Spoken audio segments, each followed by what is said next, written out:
Hi friends, please subscribe to Amravati Media and press the bell icon for more latest updates.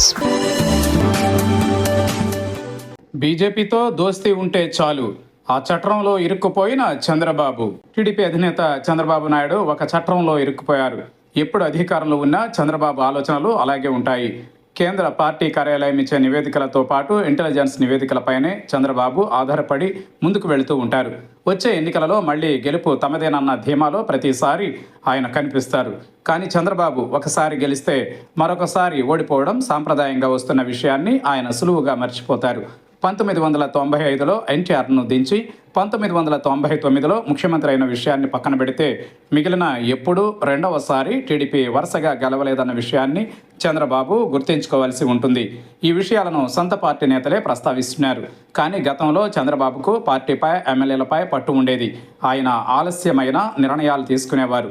కొందరు మంత్రులను suspension చేసిన చరిత్ర కూడా ఉంది. అలాగే టీడీపీలో కాలరెగరేసిన వాళ్లను పార్టీ నుంచి సస్పెన్షన్ కూడా చేశారు. కానీ ఈసారి మాత్రం ఆయన అటువంటి విషయాలను పట్టించుకోవడం లేదు.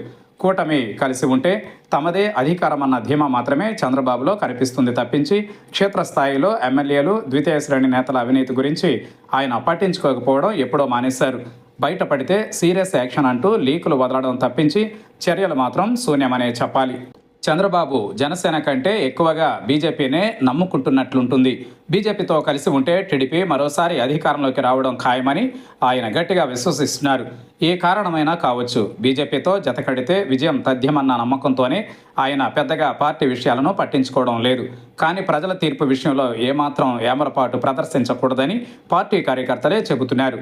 సోషల్ మీడియాలోనూ కార్యకర్తల అసహనం ప్రస్ఫుటంగా కనిపిస్తోంది.